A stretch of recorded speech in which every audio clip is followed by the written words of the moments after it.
Dear speakers, dear audience, on behalf of the DASICON committee, I'm very glad that you're here today with us. Thank you for your presence and thank you for your participations in the DASICON conference.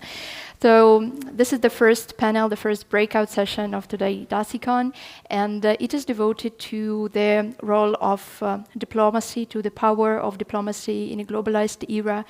So by visiting many events in the Diplomatic Academy during this year, like we have already the conference on the rethinking of the future of the United Nations, of the United Nations Charter. We also have discussed this week the concept of nuclear weapons, and this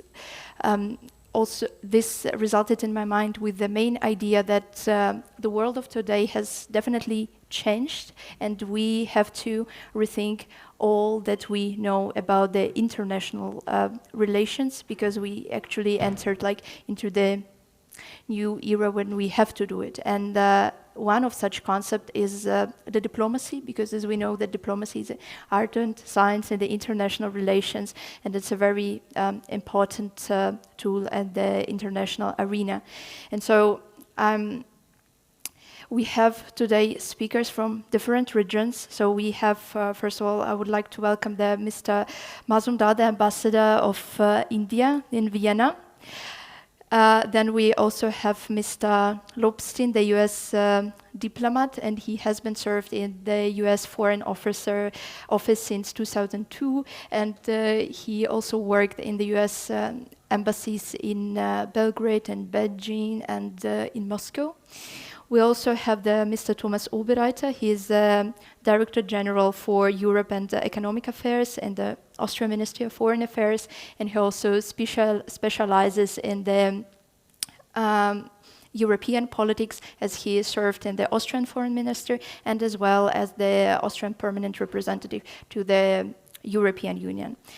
And also we have Philbert Johnson. He's Ambassador of Ghana to Austria. He has an extensive background in the field of diplomacy for more than 25 years.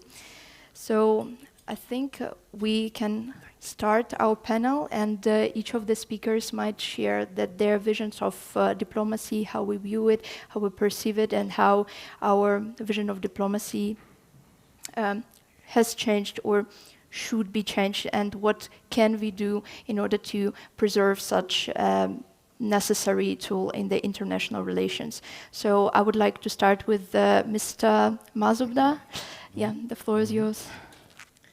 Am I audible to everybody? Yeah, I think so. First of all, good morning, and thank you very much for having me come and speak to you at DASICON.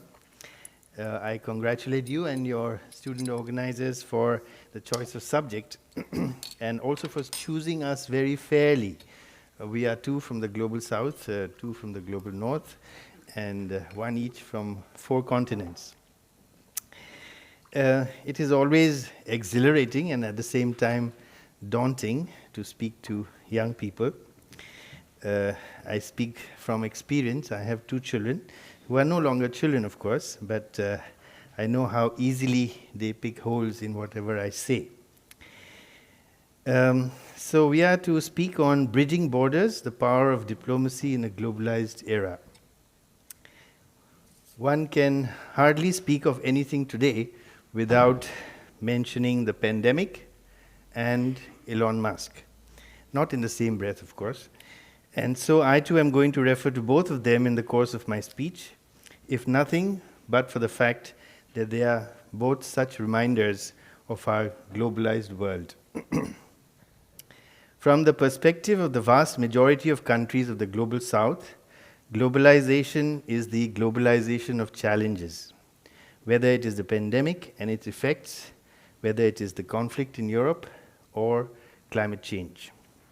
The fact that we live in a globalized era was brought home cruelly by the pandemic, a virus that originated in a city far to the east, rapidly convulsed the whole world in a matter of months.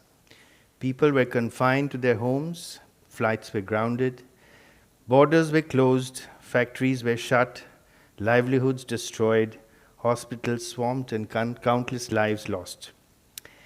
And yet it was a very busy time for diplomats and diplomacy. From my own example, I can say, as flights stopped and borders were shut, we had to rescue tens of thousands of citizens that were stranded in the country of my posting at that time.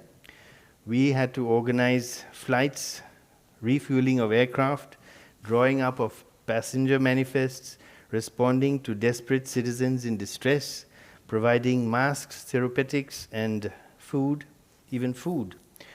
And from my study room and my laptop and my cell phone, I had to coordinate all this with my officers who were also similarly marooned in their respective homes. And diplomats had to negotiate health protocols for essential travel to and from countries. They had to harmonize visa regimes on basis of reciprocity, source vaccines, medical equipment, and therapeutics from producers. For India, it was a very active diplomatic period. We supplied vaccines to more than 65 countries before even 10% of our population was vaccinated. Therapeutics and medical equipment flowed to many more. And for many of those countries, the vaccines from India were the first vaccines that had ever reached them. Diplomats, and they have not forgotten that fact. Diplomacy was at work too multilaterally. At the WTO, India and South Africa proposed waiver of intellectual property rights for COVID vaccines, therapeutics, and diagnostics in order to make vaccines more widely available and treatment more widely available. A few countries strongly opposed this, and it was only after nearly 2 years of tough negotiations, when COVID was already on the wane, that a partial waiver was agreed upon, and that too only for vaccines. As a result, even today, only 23% of low-income countries' populations have received even one shot of a vaccine, compared to 89% in developed countries. The pandemic was perhaps the first big shock we have had to globalization. It saw countries reacting with almost primordial instincts, closing borders, racing to acquire and hoard medical equipment and supplies. Today, the disruption of supply chains as a consequence of the pandemic has given rise to terminologies such as nearshoring, friendshoring. In a way, these are corrections to globalization gone quite out of hand, when countries thought that they could outsource production of almost everything and still be secure. Another example is the current conflict in Europe and its globalized effects. The conflict has severely compromised the availability of food in the Middle East and Africa, availability of fertilizers throughout much of the global south, which will impact next year's production. It has resulted in inflation, social unrest, and instability in many countries. But diplomacy is at work, quietly. Diplomats were able to negotiate a successful agreement on passage of grain from the conflict area to feed millions in need. The combination of high energy prices and food prices have the potential for a catastrophic breakdown of many countries' political and economic systems. And that is why diplomats negotiate on how to insulate their countries, or at least to soften the blow from this dangerous situation. Similarly, the biggest challenge in our times, which is climate change, diplomacy here is hard at work in reconciling differences on the way forward and in ensuring a just transition and climate equity for the most vulnerable. But I have so far given you only examples of diplomacy in crisis situations. In reality, the globalized era is expanding ahead in newer and newer areas, making us more and more interdependent every day in many new ways. And not all countries are benefiting from it, and some are even suffering from it. Even within nations, we see a pushback against globalization from those who feel that they have been left behind. And between nations, the difference between those who have benefited from this globalized era and those that have not is even more stark. Diplomacy has an important role in playing in negotiating a more inclusive globalized era. To give you an example, take space. Space technology and applications are going to rule every aspect of our lives in this era. The disparity between nations in our access and benefits from the utilization of space is very stark. For many nations, space applications for their economies is minuscule. Most countries do not even have an operational satellite that they can call their own. And yet space is already getting crowded. Elon Musk's Starlink alone is putting up a mega constellation of 42,000 satellites. And this is not the only mega constellation which is envisaged. Amazon, OneWeb, and others are also putting up mega constellations. This may make space, even space, the final frontier, unsustainable unless we are all able to negotiate a set of guidelines on the long-term sustainability of space so that all can benefit from this global common. And that is what is being done here in Vienna, in the working group on the long-term sustainability of space that India is chairing. Cyberspace and the access to it is another stark example of the globalized world we live in. Here too, diplomacy is at work. For example, here in Vienna, again, diplomats, law enforcement officials, lawyers, and others are hard at work in developing a universal convention on how to keep us all safe from cybercrime. And yet, the digital divide is so stark that whole countries risk being left behind. Everyone needs to have a stake in these infrastructures of tomorrow, and they will have a stake only if they benefit from it. We live in a globalized era, but diplomacy is still very much driven by national interests. But as we become more and more interconnected, it is increasingly difficult to pursue our national interest, and diplomacy is the tool to harmonize our competing interests. And as we are interconnected in every aspect of this globalized era, and issues confronting us are more and more complex, diplomacy also cannot and is not restricted to mere representatives of foreign services and officials of international organizations. And hence we have space diplomacy for space scientists and technologists, cyber diplomacy for information technology specialists, to name only a few. And this will be the trend. As you know, India is chairing the group of 20 nations this year. They represent 80%, 90% of the world's GDP, 80% of global trade, and 2/3 of the world's population. India's motto for the work of the G20 this year is based on an ancient Sanskrit saying, which translates into one world, one family, one future. And the role of diplomacy in this increasingly complex, globalized world is to reconcile our individual national interests for this common future. I thank you for your attention.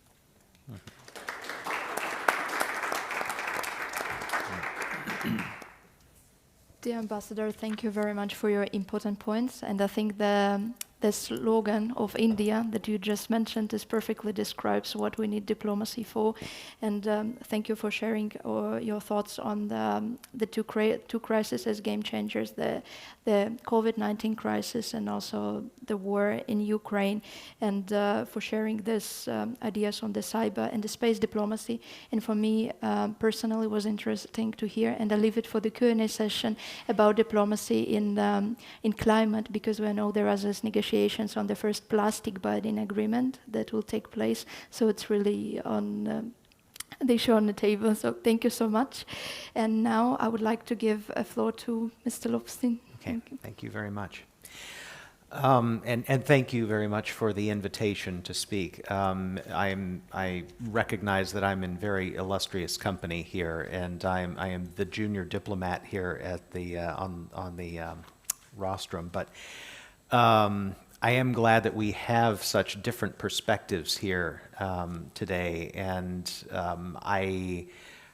I speak as a generalist Foreign Service officer, and in the United States Diplomatic Corps, this is sort of our standard officer, someone who knows a little bit about everything, but hasn't quite dug deep into any one subject. I'm serving in my 6th country now, and have also worked in Washington.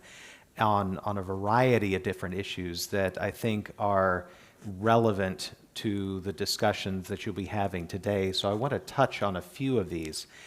And not all of these subjects will come up in other panels, but I think it's important to at least touch on these and give you some thought for further research if you're still studying this topic. And 20 years into my Foreign Service career, I am still a student.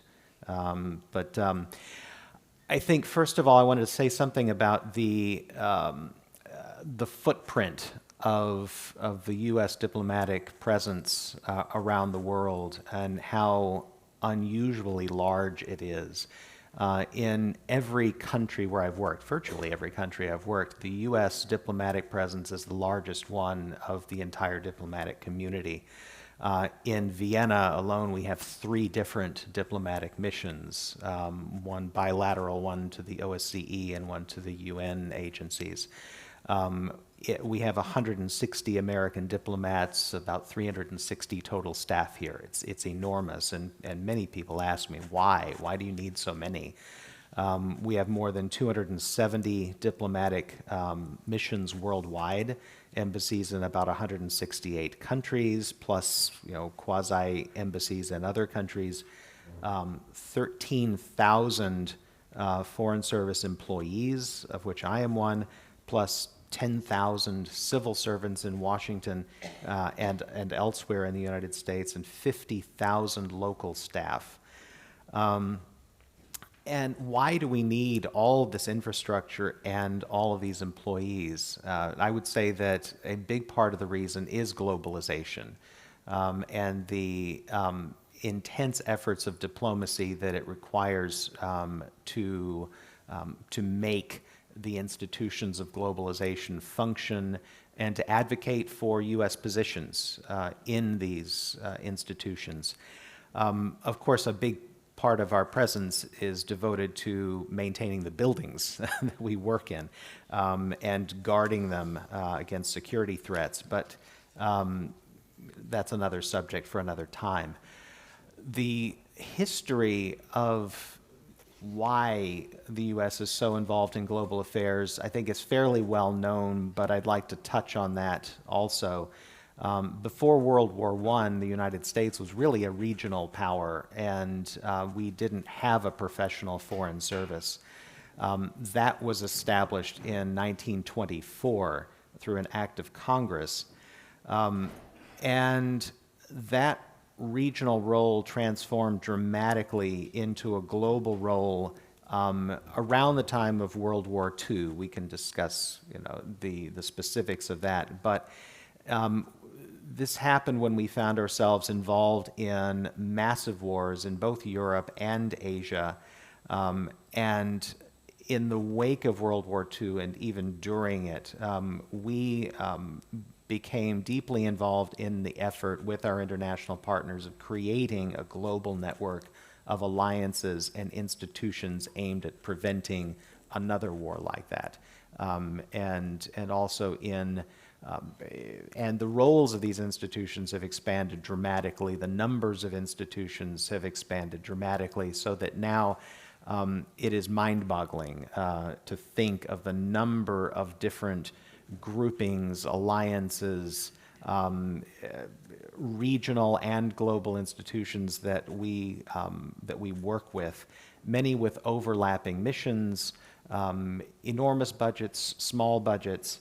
I'm thinking about not just the UN, the World Trade Organization, the OECD, the World Bank, the IMF, the Arctic Council, the Organization of American States. I just started trying to list some of the major ones that I've had some dealing with, and I could spend the next 30 minutes just reading their names. So I wanted to give an idea of how the power of diplomacy changes with the creation of these structures. My first diplomatic posting was in Trinidad and Tobago, a lovely country. I remember it fondly. It is not a large country by any standards, 1.3 million people. And yet, the United States needs an embassy there. We need to listen to Trinidad and Tobago because while it's a small country, it has a voice in the United Nations. It is a major country in the Caribbean community, CARICOM. During my time in Trinidad, we spent a lot of time discussing with our partners there the issues that affect CARICOM, which the U.S. is not a member of, but which is important to issues that are very important to us, such as controlling illegal drug trade, migration, helping to improve the economies of that region. Because this is it's a region that it's unusual in that it's made up of island nations that are separated from each other. They're not contiguous, but their economies are interconnected, and it's important to pay attention to how that region is developing. It was also in an awkward situation made extraordinarily clear to me how diplomacy changes in the globalized world. When I was there, our conflict in Iraq, how do I say it, began. And we were in a position of trying to influence global opinion to raise support in the global community for the causes for which we were fighting at that time.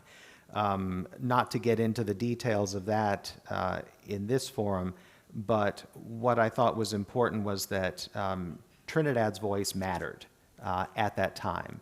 And it mattered that we were trying to convince them that what we were doing was right, to present evidence, to listen to what they had to say, because their voice mattered, because we each had one voice in the United Nations, and this was important to Trinidad because this was an opportunity for a relatively small country to have a relatively large voice on an issue that might be far away geographically, but was very close to them in terms of the values that they held dear.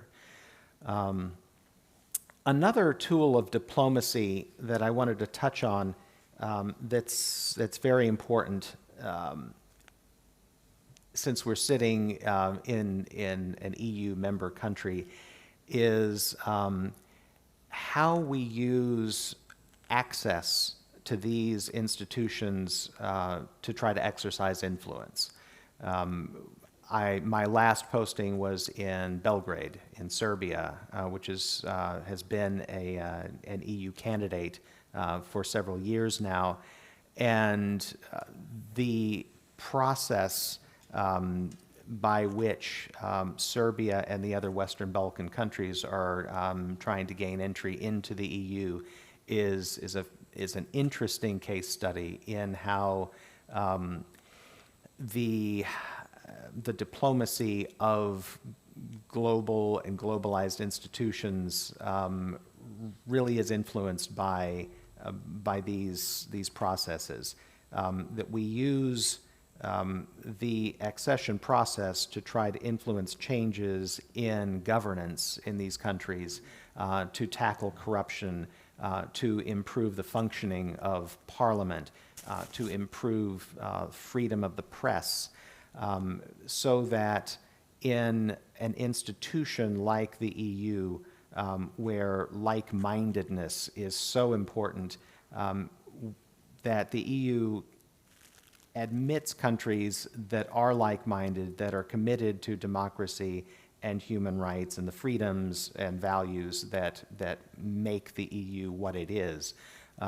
that those are the types of member states that they have. And at the same time, as we're talking about deglobalization, there is a large part of the Serbian population that feels that there are compelling reasons for Serbia not to be a member of the EU. And they have articulated these at various levels. And those voices are worth listening to also, because it is important to understand why these institutions exist and why there might be some people who question the value of membership in those institutions. Does the EU really have Serbia's best interests at heart? And what can Serbia learn from the experience of other countries that have joined the institution more recently? So that is a fascinating way of looking at things. I think I will stop right now. I have another maybe 20 minutes of remarks that I could make, but I would like to hear what others have to say and have some questions and answers also.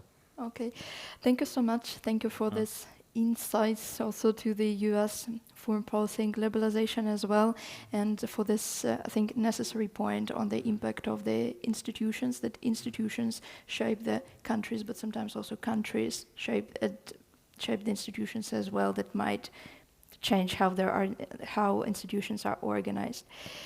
And then I would like to give a floor to Ambassador Johnson.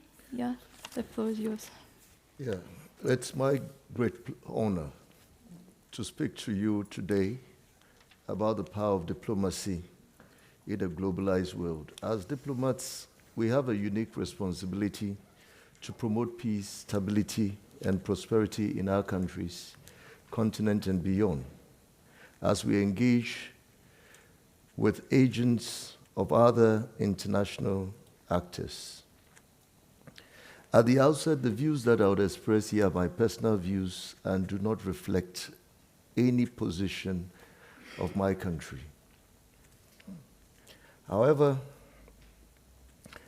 it is my belief that the topic that we are deliberating on today is a very important one, which has impacted on the work of diplomats in terms of scope and intensity, and has placed tremendous pressure on all diplomats. Today, due to increasing globalization, the work of diplomats have expanded to cover not only issues relating to peace and security, but international trade, international development, narcotics and drug issues relating to criminal justice, cybercrime, transnational organized crime, trafficking in arms, human trafficking, migrant smuggling, even terrorism. Others include safeguards and nuclear safety and security, as well as nuclear technology and application as it relates to peaceful uses of nuclear energy. Diplomats today play several important roles in an increasing globalized world, some of which I will talk about briefly. Diplomacy itself is the art of bridging borders, creating connections and building relationships. It's about finding common grounds and working together towards shared goals. It is about recognizing our differences whilst also embracing our similarities.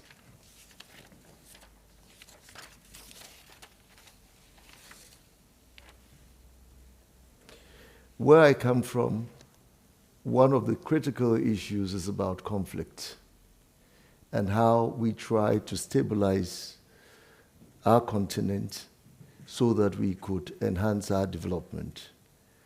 And within the RECs that we have, ECOWAS to mention one, we've been trying to maintain peace and security in the region, and we've been engaged in all aspects of how to ensure that countries within the region maintain good governance, And also where there are hotspots, where there are crises, diplomats are the first to rush into to bring about some peace and to organize conferences that would return peace to the region. Because we know without peace in our region, we cannot enhance development. And so you'd see the African Union playing a very tremendous role in Sudan and Southern Sudan.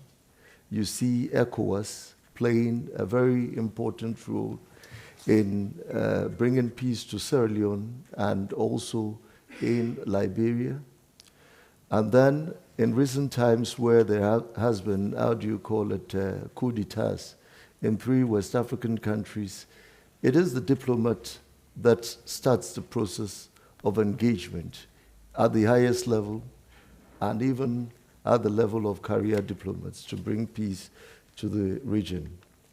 We are also involved in international cooperation, trying to cooperate on many issues, in how to prevent terrorist attacks in our region. Even individual countries, about 6 or 5, coming together to form a kind of arrangement that we share intelligence and work against terrorism in the area, one of which is the Accra Initiative that has been established in West Africa to deal with this issue. One other aspect which is important is about cultural exchanges and diversity, where the diplomats plays a very important role in bringing about understanding of cultures and bringing about understanding that we are diverse people, we think differently, we have different cultures and ways of doing things, so that we can relate with one another very well.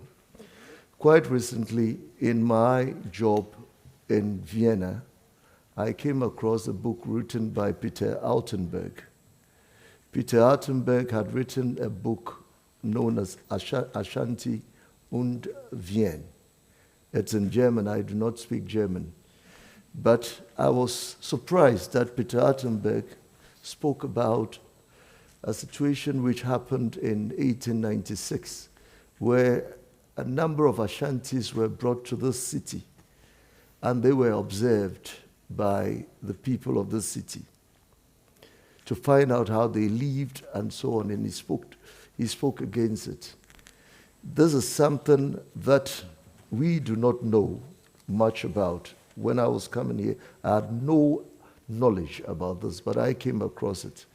And I feel it is a subject in my work as a bilateralist to interrogate that matter and also to form some cultural event around it so as to cement relationship between Ghana and Austria. Already, I've had discussions with the Austrian Foreign Ministry to bring about, to establish some cultural events in the margins of the Africa Day. And one of the issues that we are looking at is to be able to put into space the cultural heritage of Africa so that our youth, particularly those in the diaspora, would know what our culture is, what our religion is, our development trajectories are, and so on, and what relations we've had with other Western countries and how we could dwell on that to expand relations and cooperations between our two countries. I would also like to talk about economic development and trade. And this is an area that Africa has had much negative impact in the course of globalization. And our diplomats have been working tirelessly to bring about a positive outlook for Africa. Whether you like it or not, colonialism is part of globalization. People moving from one continent to the other to stay there and establish control over them is part of our story, and it's part of globalization. Ruling over them for many years and changing their course of history and development, that is part of globalization. It is the obvious truth, and it's factual that under colonialism, Africa's share of global trade was 7%. When, through the work of diplomacy, that we had the Marrakesh Agreement in 1995, Africans thought that by negotiating very hard, they would be able to integrate their economies in global trade, and they would have a bigger share in that trade.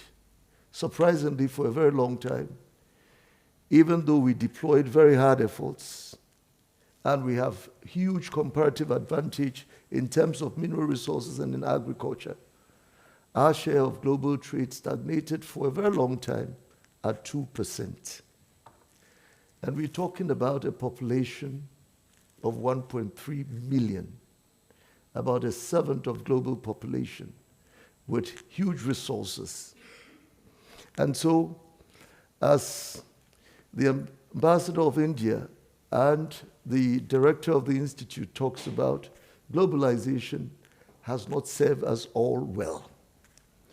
And if we should do something about it, and it is a matter of compromise, this is one of the areas that we ought to compromise. And yet, when African youth, the population of which are increasing exponentially, cross Lampedusa by very desperate and inhuman means, we try to impose measures that will prevent that flow arising out of disproportionate engagement on resources, on trade, and economic integration.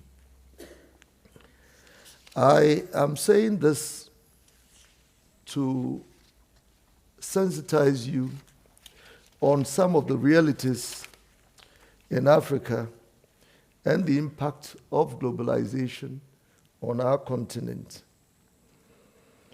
Again,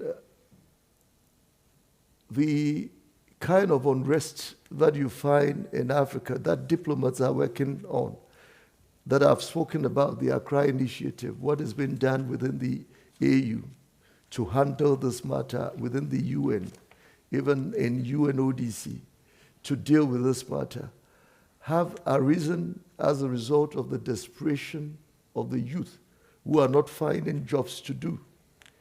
That has also informed the migration issue. And these are things which engage our attention. But if you talk about globalization, in the way we all understand it, it means that others who are at the better side of globalization should also give them something to ensure that those who are at the other side, who are not gaining much benefits from globalization, are able to make some gains as well. Having said this, I would like to conclude by saying that diplomacy remains a powerful tool for bridging borders, creating connections and building relationships. As diplomats, we have a unique responsibility to promote peace, stability, and prosperity in our continent and beyond. By recognizing challenges and limitations of diplomacy, we can together build a brighter future. And finally, I would like to submit that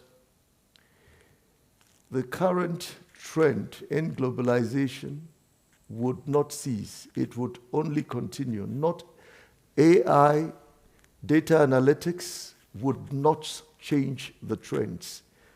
Diplomats are relevant as they were in times of old as today. And if anything at all, the situation which is reflected in the saying in history that when Ottoman Empire sneezes, Europe catches cold, is even dense in our world today. That a situation which happens far away in Europe or Eastern Europe would affect the whole globe and would have very devastating impact on African economies and governance, and would entirely create very, very huge problems of inflation, of unrest, of debt crisis all over the continent. And at this point, I would rest my case and see what questions would arise for answers in our deliberations. Thank you, Ambassador, for this very important points. Yeah, I completely agree with you that the role of diplomacy will remain, because yes, there are limitations and challenges for this, and the diplomatic negotiations and achievement of results in them takes time, but it's really what is long lasting. So it takes time, but it brings also the benefits. And regarding trade, yes, there is always this gap between North and the South, and unfortunately there are winners and losers, and that's why, again, the diplomacy and all of this negotiation still matters. So again, it takes time and brings more losses and so on, but I agree with you that diplomacy still matters and essentially needed. So thank you so much for this. And now I would like to give a word to the first speaker, to the Minister Oberreiter. So the floor is yours. Thank you very much. Thank you very much for inviting me, and thanks for the thought-provoking topic that you choose for our session and for this day. When I prepared for this short keynote that I will be giving in a minute, yesterday, quite late in the evening, it forced me to reflect a little bit on my job as a diplomat, which normally I cannot do in these crazy times. So also thank you for that, for forcing me to do this. I will limit myself to a strictly Austrian perspective. It might be interesting to reflect a little bit on our role as Austrian diplomats within the European system, but I think this would be too much for this morning, so this is a strictly Austrian perspective, and it is my personal Austrian perspective. Let me start with a few basic facts that most of you know. In Austria, 6 out of 10 euros earned are generated in the export business. So our export industry, including tourism, is the engine of the Austrian economy. It ensures growth, jobs, prosperity, wealth. But, and this is the second fact, Austria is extremely limited when it comes to natural resources. We are heavily dependent on imports, raw materials, all sorts of products, and this is particularly true for energy, oil or gas. And especially gas, talking about it, as a landlocked country, we are not in a position to build LNG terminals, for instance, at will. We have to rely on pipelines. We have to rely on imports, which makes us extremely vulnerable, as we discovered in the last couple of months. A third fact, Austria, not as an economy, but as a society in general, with intense and long-standing relations to all countries and peoples of Central Europe, needs unhindered access to our neighbors, interaction with them. Language-wise, in the field of culture, politically, and I'm also thinking about our linguistic minorities that we have in this country. A fourth fact, we know very well what a closed border looks like. The Iron Curtain cut through Europe, just a few kilometers from here. And for decades, Vienna lay at the end of a blind alley in the margins of the free world. It was periphery to a certain extent. And when I made my first steps into diplomacy in this building, it was only a few months after the Berlin Wall had fallen, but the Iron Curtain was still there, psychologically, very much so. But then, over a decade later, final fact, our neighbors to the north and east, from Czechia to Slovenia, joined us as a full member of the European Union. And it was only then that all remaining borders had been overcome. It was then that Austria could make full use of our potential in the heart of Europe. So the first conclusion for me would be Austria, perhaps much more than other countries of similar size, needs open borders or globalization. And therefore, I think the 1990s and the early 2000s, these were high time for European and especially Austrian diplomacy. We saw borders bridged, abolished, at least in this part of Europe. Totally different subject, Vienna. Vienna, city of diplomacy. This city has been a city of diplomats and diplomacy for centuries, from the Congress of Vienna, early 19th century, or even before that, of course, to the Vienna Conventions that you students have to study. In the 1960s, Vienna Convention on Diplomatic Relations, on the law of treaties, and so on. And finally, we have a city today that is home to multiple international organizations, headquarters of UN agency, OSCE, OPEC, and so on and so forth. All these headquarters contribute to the wealth of this city.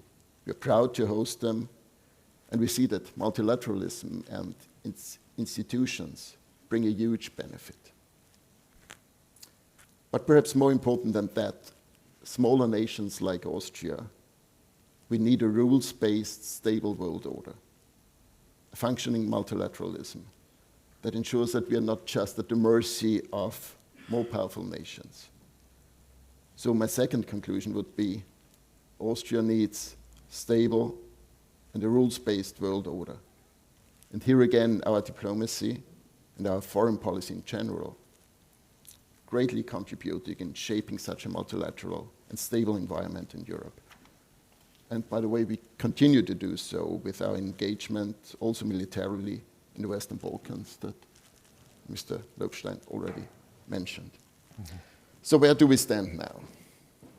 Open borders, a stable rules-based order, a diplomatic service pursuing these noble tasks. Is this where we stand now? Certainly not. Certainly not. When COVID struck, it saw us diplomats closing borders, not just bringing home stranded people, but closing borders, canceling visits, canceling meetings, leaving volatile regions, sliding back into neglect, issuing travel warnings one against the other. Then the pandemics disrupt the supply chains, hampered the free movement of ideas, academics, businesses, and so on. And here again, we diplomats, more than often, helped in cutting these ties. And we have seen attempts to limit access to and the freedom of the internet. We see challenges to the universality of human rights, be it for religious, cultural, ideological, or whatever reason. Are we still living in a globalized era? Perhaps we do, but I'm afraid globalization is running out of steam. And when Russia attacked Ukraine, the peaceful stability of Europe that we had built with the help of the United States and that we had enjoyed for so long, it was gone. On a global level, we see an antagonism between liberal economies and democracies on the one hand, and autocratic systems on the other hand, be they economically successful or not. Global West versus Global East, as some call it, and we have an increasingly important Global South courted by conflicting narratives. By the way, the this is a footnote addressed to the students. If anyone wants to dive a little bit deep into these questions, I highly recommend a paper that was just published 3 days ago by one of the brightest brains of the Austrian diplomatic community, published with Carnegie Europe, What Kind of World Order by Stefan Lehne. And Stefan explains in this paper that modernization and decades of liberal economy have brought about networks and interdependencies that will not disappear altogether. We will not fall into full anarchy. But the post-Cold War era draws to a close. And there is uncertainty as to what will replace it. Remember where I started a couple of minutes ago. Austria's economy, our success as a nation in general, is dependent on open borders, it is globalization, and second, on a stable, rules-based world order. And this is certainly not the direction things are going. The world order does not, as I described it, does not look like a realistic aspiration any longer. It looks like a dream, and to Austria it is a paradise lost. And for us, Austria's diplomats, it will take a lot of new approaches, new skills, new technologies, techniques, new alliances, and so on, and above all, hard work to cope with this new and demanding situation. Thanks.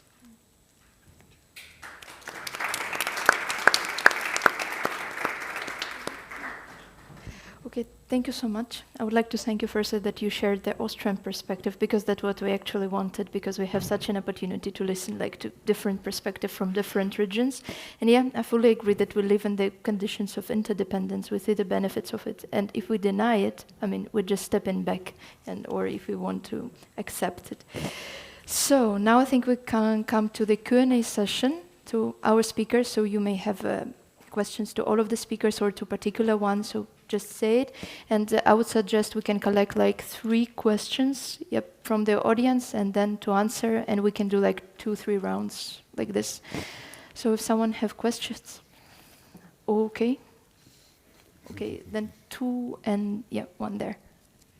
Hello, my name is Imanofosu. I'm a second-year student at the Diplomatic Academy.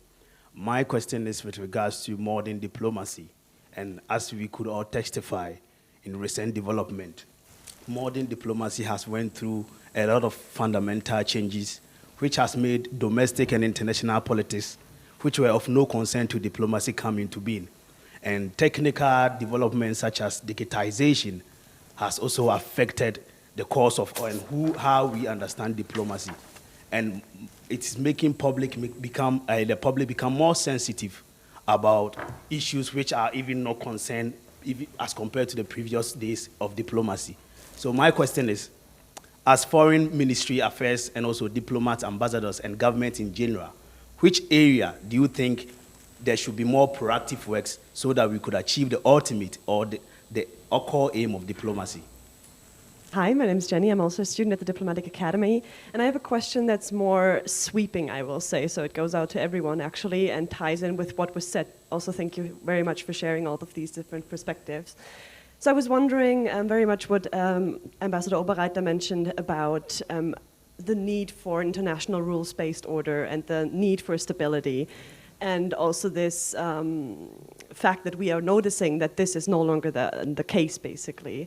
And specifically when it comes to commercial actors and transnational actors, as was mentioned by Ambassador Mazumdar, I'm wondering, what do you think is diplomacy actually up for all of it right now? Or is it not, in certain regard, antiquated at the moment? And where do you think can we tie in better the cooperation with non-national actors specifically? Because I feel like we're discussing this a lot in class, and I would be really curious to get your perspectives from a hands-on experience, basically, if that makes sense. Thank you. Thank you very much. My name is Kobinian Bayan. I'm also a MAIS 2 student here at the university. And my question goes towards international organizations and reform of international organizations, and I'm wondering, are we in a deadlock to reforms of international organizations? And I'm particularly thinking about the WTO, which plays a major role in managing globalization and the international trade? Okay, thank you for the questions. Then I think the speakers, like those who want to answer of the questions, may just start to turn on the microphone and just start. Let me try to deal with the question of, is diplomacy antiquated? Diplomacy is not journalism. Most diplomats work in the quiet to obtain optimal results.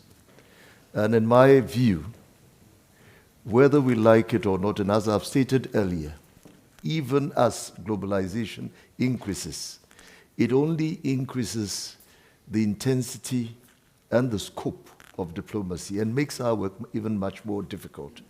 And as the Indian ambassador stated earlier, that you now need other aspects in other fields to come together to do our work much more efficiently.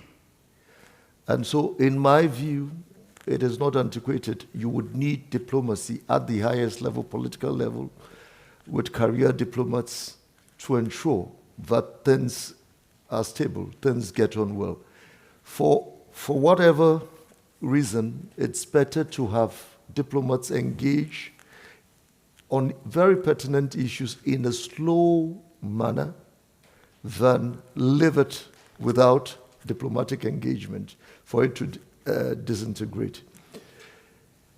Perhaps it is not in public domain what has gone on in keeping the Ukraine-Russian situation for 1 year without it going in a manner that would affect all humanity.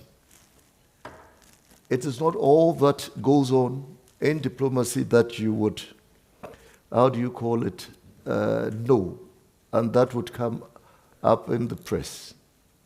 And so, in my view, it is not antiquated. It is important and relevant in keeping some sober heads together for us to come together to solve pertinent global issues and for us to reach consensus. And then, again, what can diplomats do to obtain optimal aim of diplomacy? I think Fosu was asking that question. Is that right? Yeah, I think what we keep on doing, and as I stated earlier, globalization has helped diplomacy in a way, because information data collection has been made easier. If you use artificial intelligence, you can collect much more data, some of which are untrue. You can segregate and put them together so that the diplomat's work is now focused on analysis and making policy options for his principals to follow. And so we could use the tools of technology in ICT to enhance upon, how do you call it, our work. And let us face it, some of the institutions which were multilateral institutions were established before many developing countries came into being. And there are grandfather clauses in those institutions. You know, for example, if you take the UN Security Council, you know that for the UN Security Council to be expanded, it would require the concurrence of the P5s. And so long as the P5 remains adamant to the expansion, do the developing countries leave the UN, or do they go on strike or picketing? That is not a good way. We have to continue dialogue, even as it takes a longer time to achieve results. We have a situation currently in the board of the IEE, which has a membership of 35. And when the board was established, the number of states who are members of the IEE were far less than it is today. We are close to 173, I guess, you know, and yet there is a process by which we have to enlarge the board, and it's by ratifying Article 6 of the statutes. And many countries have not done it. We need about 160, I guess. We have about 60. And so it is a collective enterprise of nations trying to reach some sort of agreement. And I believe it's a slow process, but it is better than having nothing at all. I'm sorry to talk too much. Well, if I may just butt in briefly on the subject of the public and how to deal with sensitive public. Well, I can give my example. You know, the world is now a dangerous place. People tweet something to my foreign minister, and they want me to do something, and my foreign minister retweets that tweet saying, "Jaideep, please deal with that." So now it's out there in the public domain, and I have to deal with it. So these are, of course, the pitfalls of diplomacy today. But it's true, we have to be more, open, more proactive. And I think one way of doing that is to reach out more to the people, to let them know really what we are doing, so that they understand what our capabilities are, what our limits are as well. It's not that an embassy sitting in a foreign country can do everything that is expected of them, and more often than not, they cannot. But to be seen, to be trying, at least, I think that is something that is appreciated. Well, about antiquated diplomacy, I feel antiquated myself. I joined the same year as you. It was very bright and optimistic year, 1989. Many things happened in 1989. And so today, when the world seems to be coming around a full circle, I do feel antiquated. But I think diplomats can't afford to do that. They have to continuously keep equipping themselves with the new tools that the Ambassador Johnson mentioned. How to deal with, the big transnational organizations. Now, remember, even Elon Musk said recently, and I'm quoting Elon Musk, even he said recently that artificial intelligence is so dangerous that it has to be regulated. Now, if Elon Musk is saying that, then I think we should all get together and do something about it. So, and that regulation can only be by collection of governments. It cannot be by each individual government by itself, because that will have no meaning. So, transnational organizations also realize at certain levels that they need some element of, I won't say supervision, but guidelines, so that there is a reference point on how they will go forward in what they do. So I'm optimistic about that. I'm less optimistic about reform of international organizations. The reform of the United Nations Security Council is now hanging for, I think, 27 years since it started. People do profess support for its expansion, for the inclusion of Africa, which is not even represented. The whole continent of Africa is not even represented there. Other aspirants, India, Germany, Japan, Brazil, have been the G4 for a very long time. And members of the P5 do profess their desire that new entrants enter, and they even name countries. But I'm not so sure that all of the P5 are really enthusiastic or equally enthusiastic about it. So it's a work in progress, and we are, as India, we are very much invested, not just in the Security Council reform, but we are invested in WTO reform, for example, and in WHO reform. So yes, we are taking these reform issues very seriously.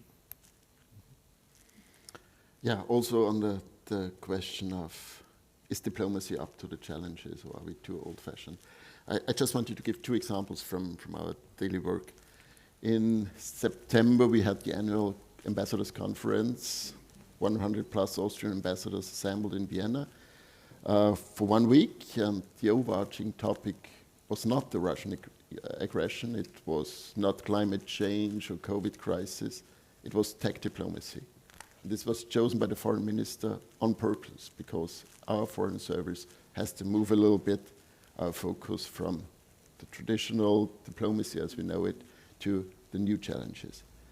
Second example, the perhaps most important diplomatic post for Austria these days is not an embassy, it's a simple consulate in San Francisco that focuses on Silicon Valley and the developments going on there. And now we have two other outlets, one on the East Coast, one in Beijing, that also follow exclusively, I would say, tech and digital developments. And those are, I think, the directions where the Austrian diplomacy has to go. Okay, thank you so much. Are there any more questions? Yeah, let's, okay, let's do short, yeah. We can, I think, do briefly all of the three, I think. I'm Peter Cardena, alumnus from 2017 Diplomatic Academy. My question is directed toward Mr. Lobstein, but any other panelists feel free to answer.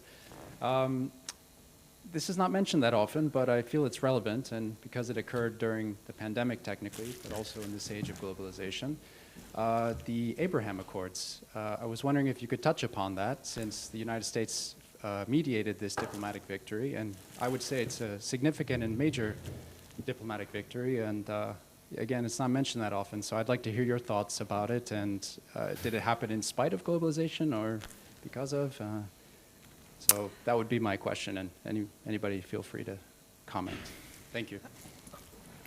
I am sorry to disappoint you. While the United States mediated the Abraham Accords, I was not directly involved in it. And I would probably be doing a disservice to my colleagues in the Foreign Service and elsewhere if I tried to give any kind of an authoritative view on it. So I don't know. Is there any particular aspect that that you're interested in? I mean.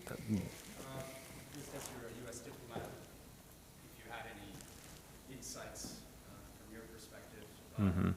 How it took place, especially it happened, the Accords I think went into effect September 2020, so mm-hmm. the pandemic, and since the topic is yes, in this globalized era, it was with the UAE and Bahrain, the history of Israel. Mm-hmm.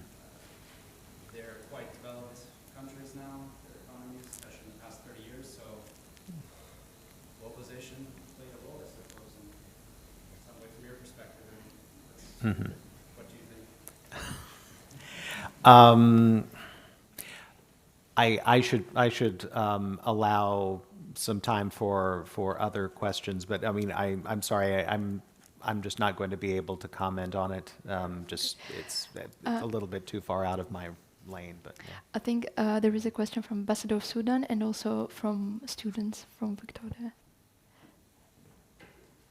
Thank you very much. My name is Mujdi Mufaddal. I'm the ambassador of Sudan here. Mine is a combination of comment and then it will end with a question.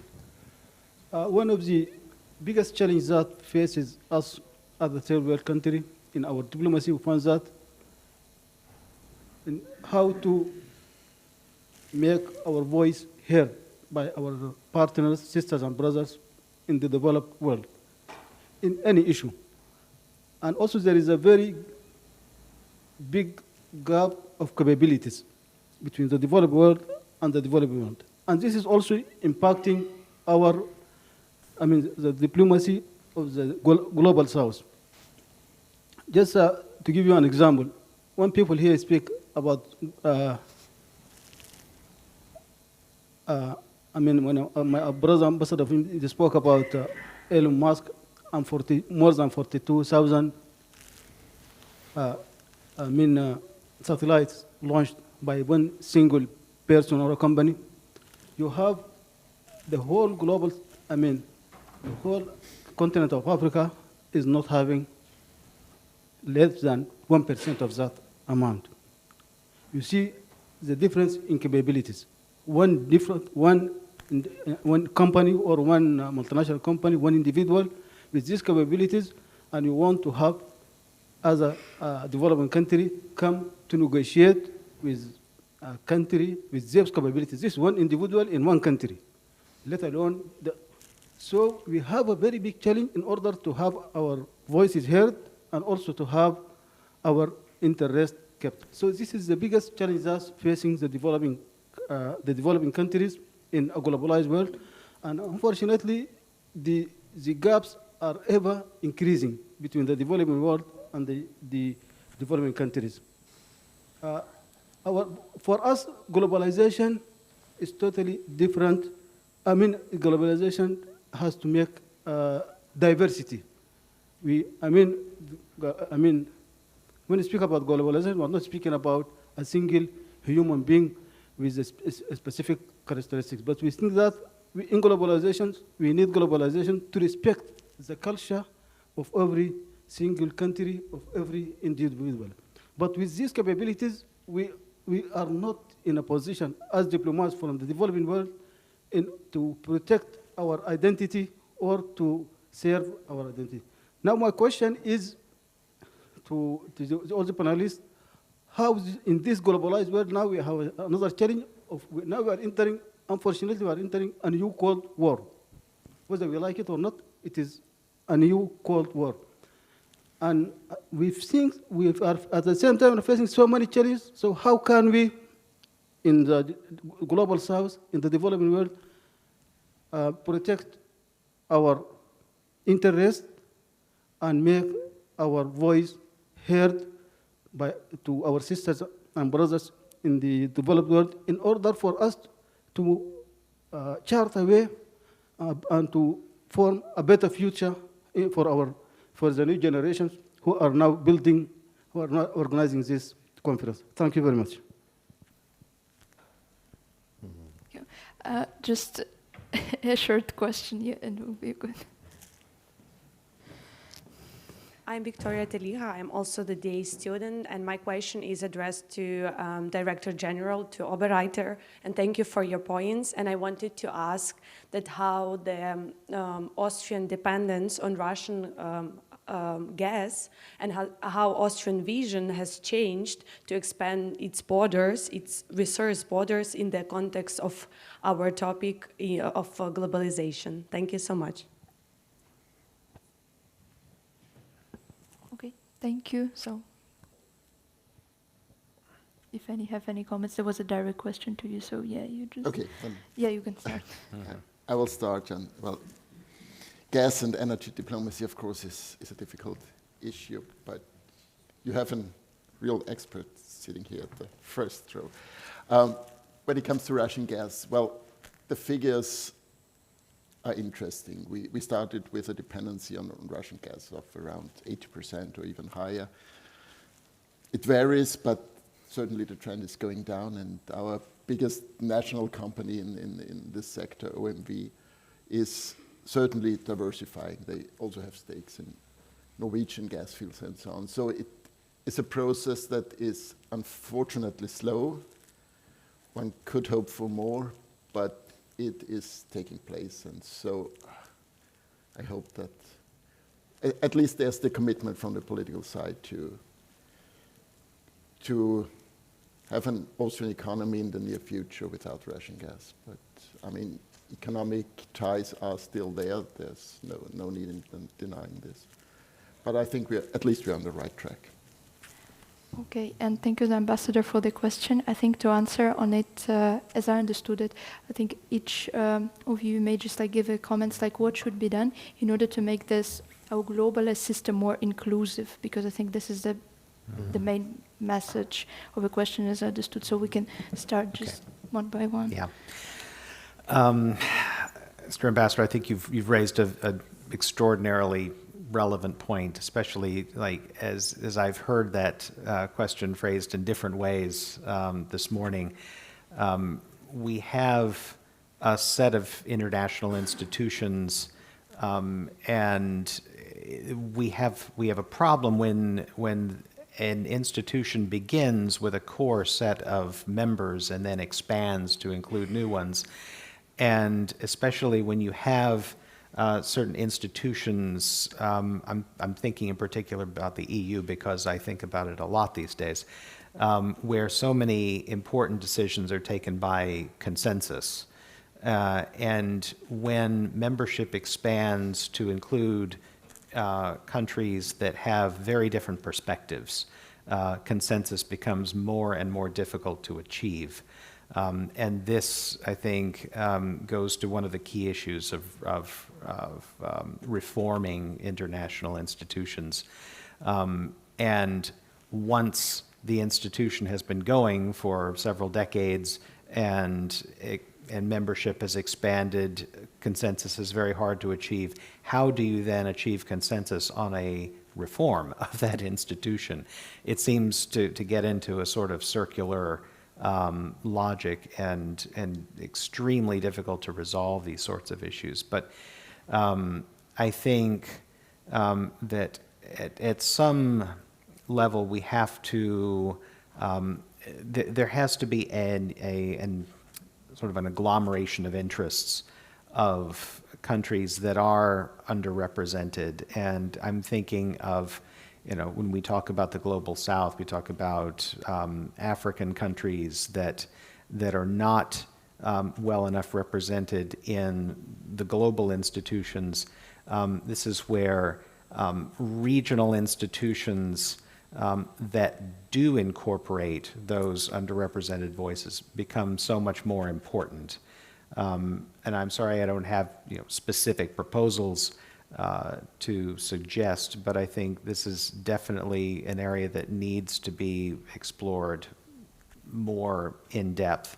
And it's also something that I think is inevitable to modernizing diplomacy, that not only are we dealing with underrepresented voices among nations, but also among different strata of society, different communities that are underrepresented within countries. And so often, as a commercial and economic diplomat, that's my specialty, we get overrepresentation of voices among large corporations that have influence by virtue of the financial power that they command, the market power. But then the people on the short end of the stick,